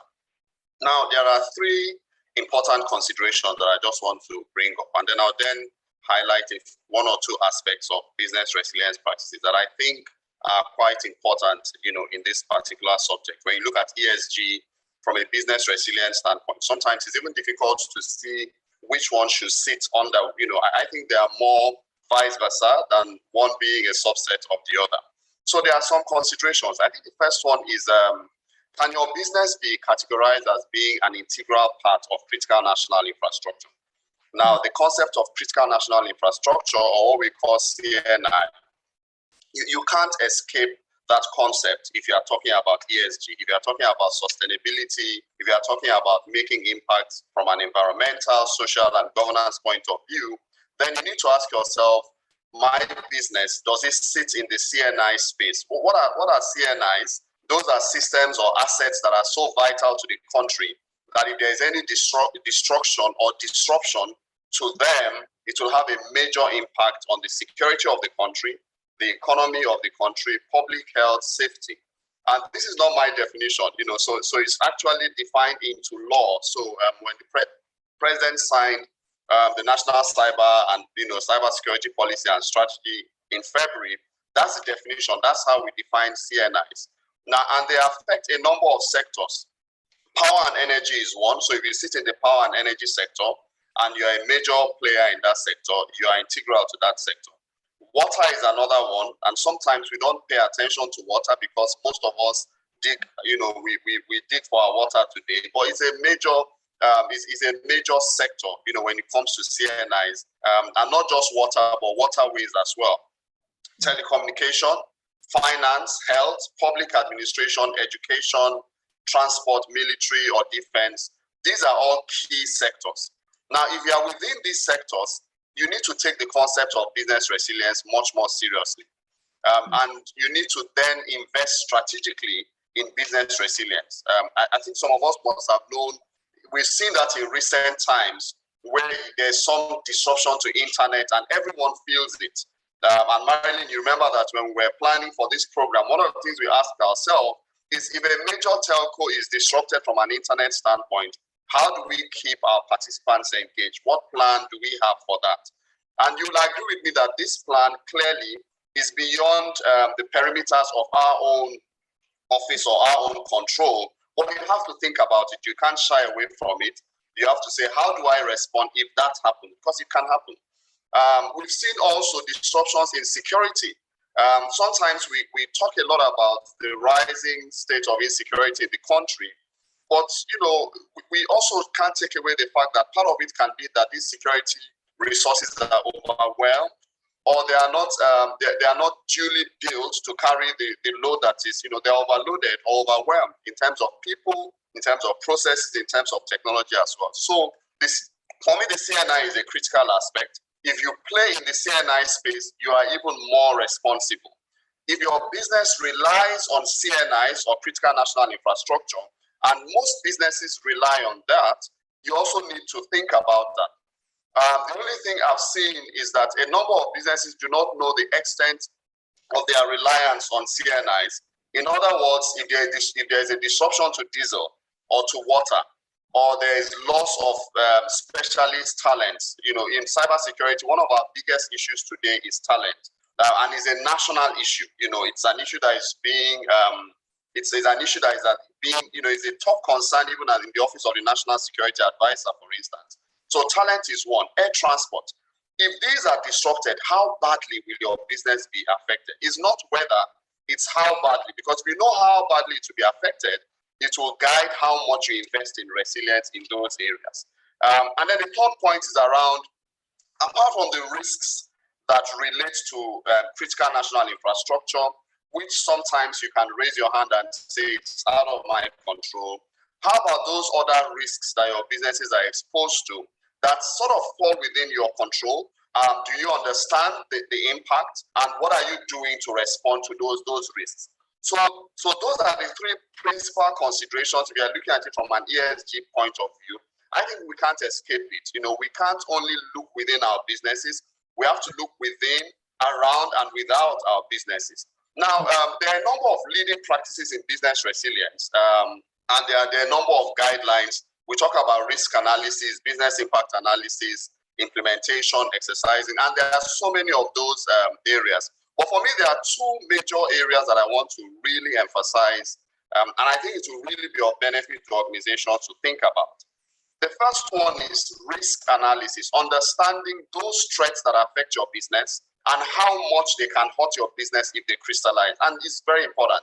So many people understand the threats, but they don't know how much they will be affected. And in our survey today, we looked at so many risks, and I could see, I just took a quick note, and I noticed that a number of us said COVID-19 pandemic, political and macroeconomic risks, and we pointed out some of those risks. The question is, how much will your business be affected by COVID-19? And we've seen, particularly we've seen businesses being wiped out completely because of COVID-19. It's not because there were no employees, it's not because there were no systems, but there was even no infrastructure for those businesses to service the market, so they were completely taken out of business. So understanding how much you can be affected is extremely important. And in terms of risks, and I think Oicheng mentioned it, I want to emphasize third-party risk. Sometimes we call it supply chain risk, third-party risk. And you'll be surprised that a number of the key cybersecurity incidents that we've seen recently are due to third parties. Business resilience risks, which not necessarily cyber-related, are due to supply chain. Where do you get your raw materials from? Are you importing? How do you import? If airlines are restricted from flying into your country, where do you get your raw materials from? That's supply chain. Supply chain was one major risk that came to fore during the COVID-19 pandemic. But supply chain affects many angles. It affects cyber, affects privacy, it affects people and talents, because again, the vendors you rely on have people resources. If those people resources are affected by COVID or they're affected by security, they won't be able to service you. So again, that's a major risk factor and major risk vector to me. So I've talked about risk analysis and business impact. I think the second one then is simulation or exercising. Now, what we've seen by research is that businesses that simulate crisis scenarios, that exercise crisis scenarios, and such exercise is being done at the board management and the top line levels, those businesses are better prepared in the event of crisis. we will continue to see this crisis. I think if you really want to, tie in ESG, and I think we should, because really sustainability is a key aspect of our business. If you're in a CNI, it's even much more critical. If you really want to do it, then exercise, simulate, do those crisis simulations, and see how you respond to those incidents. Thanks, Marilyn. Yes. I did warn you that when it starts to talk, we'll have to all listen. So thank you very much, John, on this. I think one thing that's critical from what you have said is that what ESG is just telling us is to think out of the box, out of the norm, to see that things are changing, to expand our strategy, to open up to what's going on, and not just think it's far-fetched. Companies that do this on time usually are well ahead of the game. So now we're going to give our closing remarks, and I'm starting with Ayola, and it's just 1 minute closing remarks because there's loads of questions already for the panelists that we need to tackle. Ayola, over to you. 1 minute closing remark. Okay, yeah, I'll try and just sum it up. So from what John has said, the risk, security and all, I know in April, I think when there was Leaders Summit in the United States, NATO, that's the largest military formation around the world, said that climate change is affecting them. So, and then we talk about climate change, we separate it from every other thing. We talk about Boko Haram in Nigeria. And when you really look, we talk about herders, farmers crisis. Yeah. The bottom line, the foundation is climate change, the drying up of Lake Chad. It is affecting the military, it's affecting our food security, it's affecting everything in our lives. Are we just going to be taking it for granted? Are we not going to do anything about it? Moving forward, we should, each one of us, everybody has phone, everybody has data. Just Google how to measure my carbon footprint. Know what you're doing to add to this problem. It is not just businesses, it's also individual, each one of us, and businesses too. Please make sure you check your carbon footprint. Know how much greenhouse gases you're adding to it. By putting on your AC, just go outside. You see how hot it is outside. That emission is adding to it. And it's a cycle, it's a dangerous cycle. As you're emitting, and we're cutting out the trees, so there's no forest to absorb all this. Reduce the disposable cups that you use at work. If you don't need to print it, don't print it. It's at individual, those little steps. Please, exactly. Your suppliers at work, if they are not green, if they are not sustainable suppliers, don't use them. You cannot say, I'm doing my bit. No, you have to care about the other ones and your staff too. Okay, you can get a vehicle, maybe surcharge them, you can start little. Then, have a carpool. Don't just let everybody bring their big petrol guzzling cars to work and everybody we are showing off to one another. You know how we do it here. All these things are adding up so that we don't fall ill, so that we live longer. All these things add up because nature, when you take care of nature, it takes care of you. So take care. Let us take care of nature so that it can all take care of us. That's how I end it. Thank you. Thank you. Our time is up. I think Ayola has spoken for everybody. She has spoken for you, Dennis. She's spoken for you, Aichang, and everyone. Thank you, Ayola. You've really driven home some of the key message. If you want to talk about ESG today, it's such a large topic that cannot be spoken to in a long time. We keep talking about it. It's relatively new. We'll keep talking about it. We'll keep learning. We'll keep, and so let's quickly go into the questions. And I think everybody's gingered up for those questions. How does supply chain, how does ESG apply to the service industry? How does this apply to service? I think I'm going to throw this to Oichat. How does ESG apply to the service industry? I mean, you're talking supply chain. It applies to all sectors, actually. There is no differentiation. We work a lot with telco sectors, and they're primarily service sectors. We work with hotels and service providers. So it doesn't matter. The same factors apply. Whatever that you do in your business, you have suppliers, you have employees, you have an impact, you have a footprint. So it matters. And at the end of the day, if I were to somewhat ESG of this, taking care of ESG helps you preserve corporate value. So it applies. There is no differentiation. ESG is agnostic, whatever sector that you're in. Some sectors will just have higher risk, but all sectors have risk, and this needs to be addressed. Thank you, Ichang. I hope that has answered the question. More questions are still popping up, so we may, and please pardon me if I don't take all the questions. We will definitely answer them and send them to every participant on the call. The next question is to you, Dennis. In fact, it's a huge one. I don't know if you'll be taking notes. I did warn that sustainability finance is one of the drivers to ESG integration. And so people want to know exactly what the opportunities are in that space for them as a business, small and large. And so let me use the words of the questions exactly. It says, we need to know what the global taxonomy on international financing, how does this affect us in the region?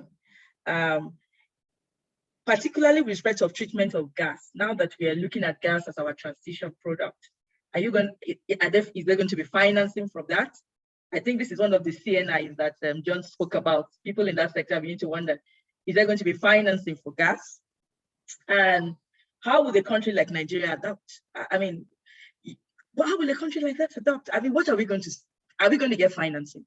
I think this is also top at the mind of our leaders. I did hear the Vice President speak a couple of weeks ago on this, and we have also signed our climate change bill into act. Ayola did mention that. How are you going to help us transition? Because a lot of businesses in that sector. So over to you, Dennis. Thank you very much. So this question basically summarizes all that I've been saying. So the first point is that, just put it this way, if you're a business and you are not considering ESG right now, you're not going to exist. That's it, basically. You're going to be essentially, I hate to say this for the Canadians, the BlackBerry or a fax machine in time to come. This is it. So first off, not only is it the risk in terms of what the impact is on your business, but also what your stakeholders and consumers are looking for. Mm-hmm. That is changing dramatically. So without a question, that's going to be an issue.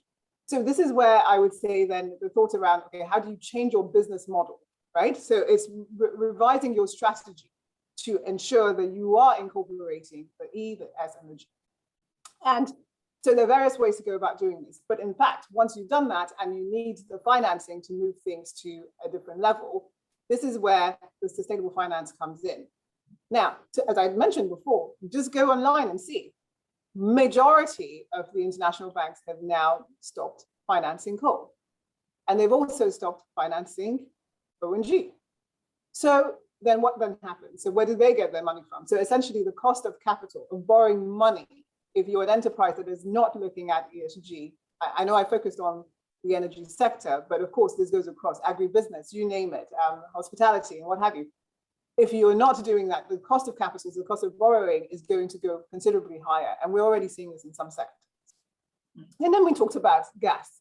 So the question about gas is an interesting one, because you'll see that even in the EU, this has really been causing issues. And on the 22nd of December this year, we're going to see how natural gas and nuclear energy are being classified under the European taxonomy.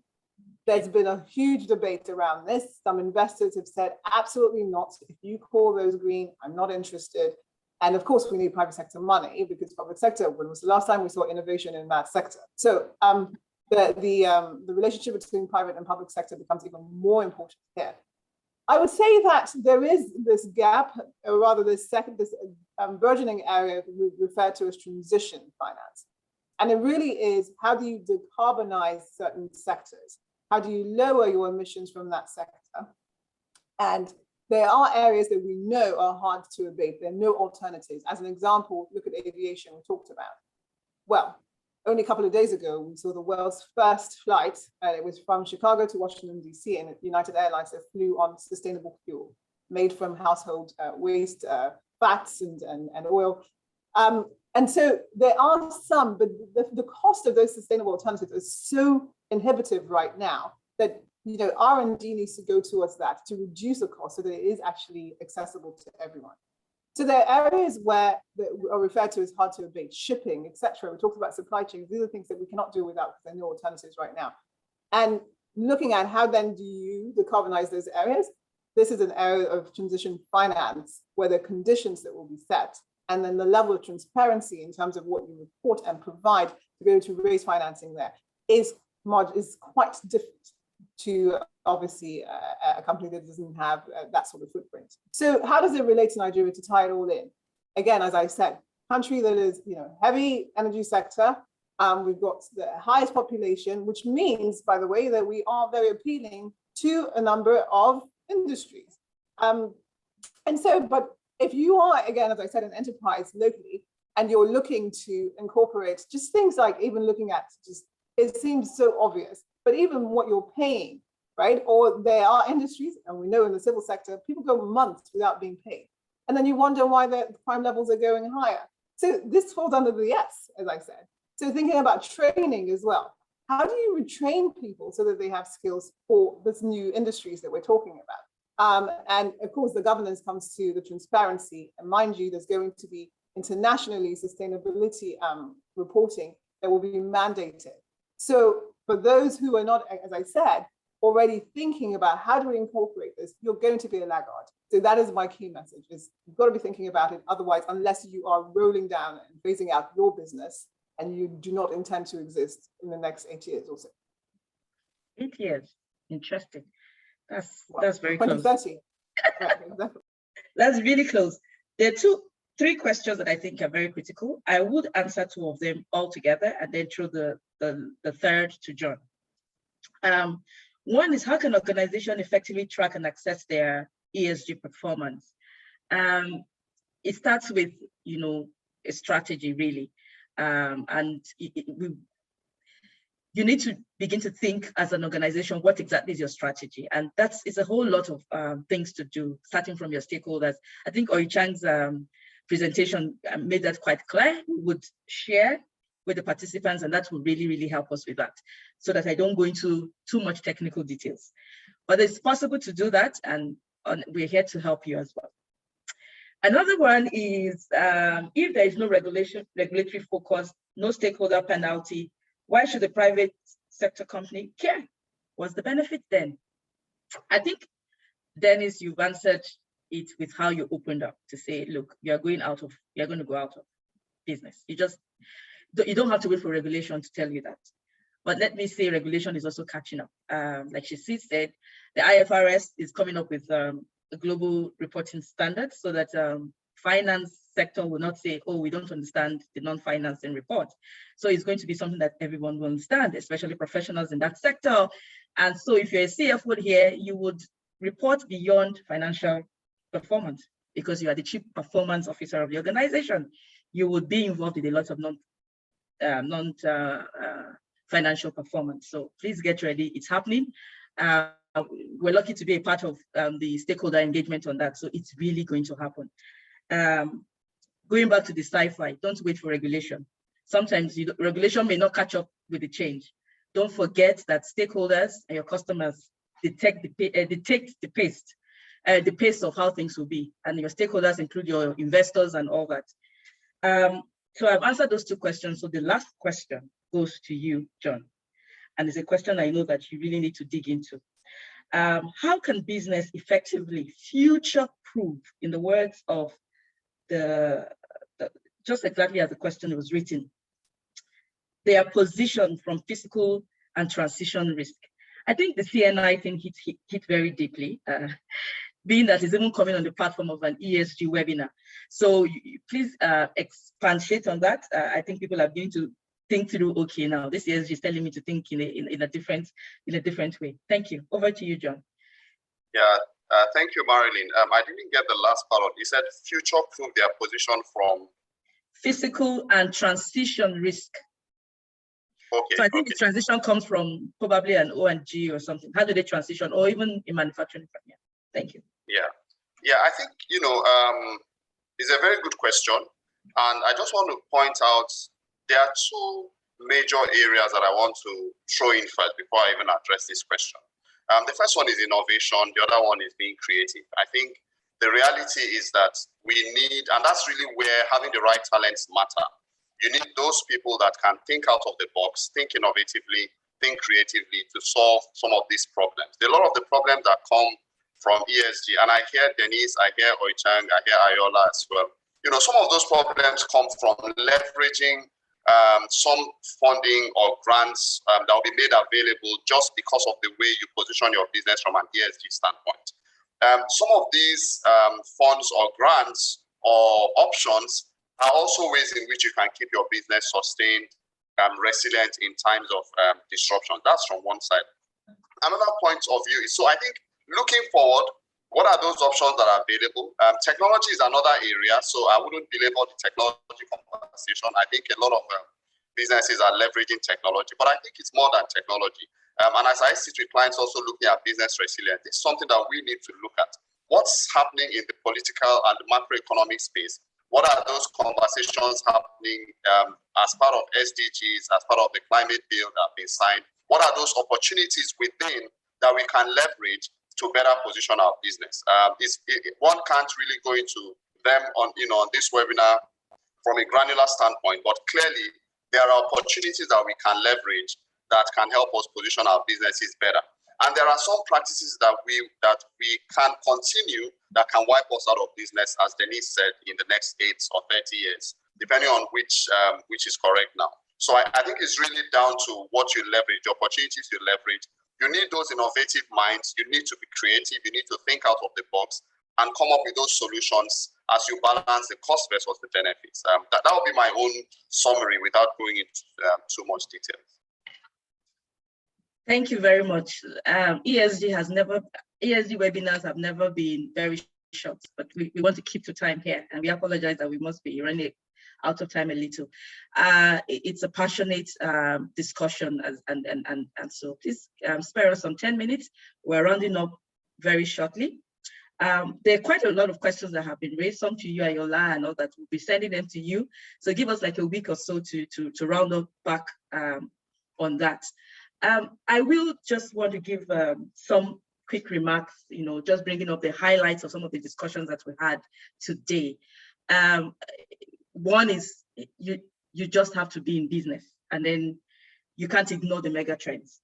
Whether it's coming from the finance platform or the environment, the behavioral change that is required of you, like Ayola really, really passionately said today, or, just you thinking innovative and out of the box, like we've heard extensively. And another thing that Chigozie brought to the stage, to us is just really driving home those risks and opportunities, telling us it's not a tick in the box. We don't have to wait for regulation and all that. The CNI discussion from John was quite a heavy one for me, and I'm sure it was the same for everyone.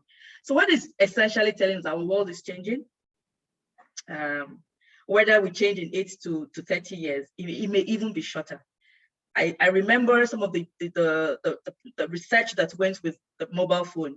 People didn't think the mobile phone will be as proliferated as it is today. So you cannot predict, therefore you cannot ignore. If you know it's good, begin to measure, because what is not measured is deemed not performed.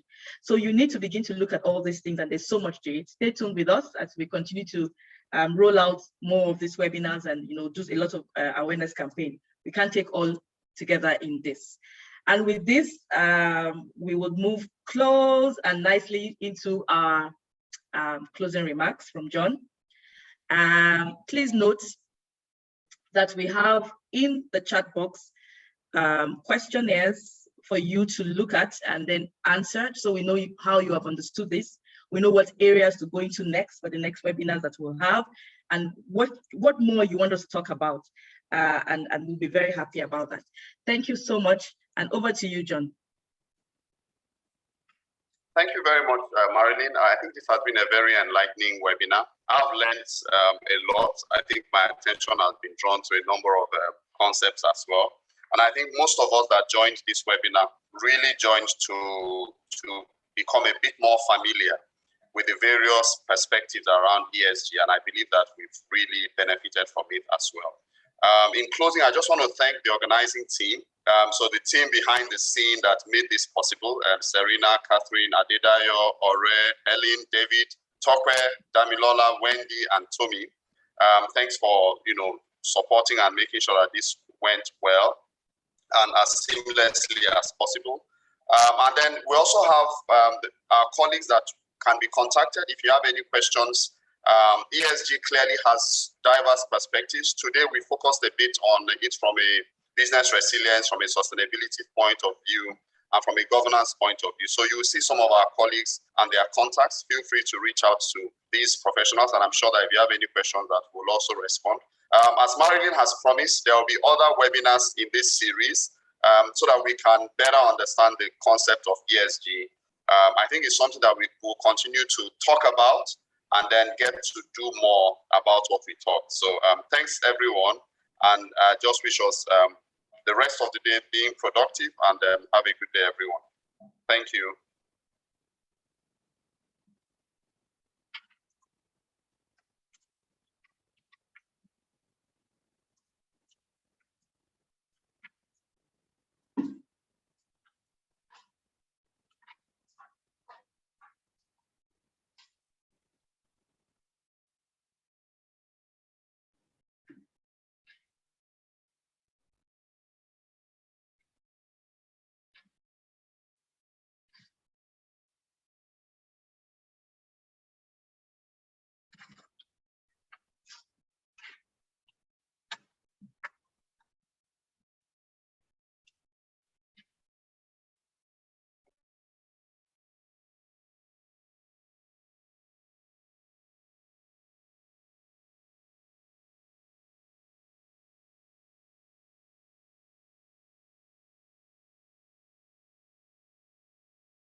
Thank you.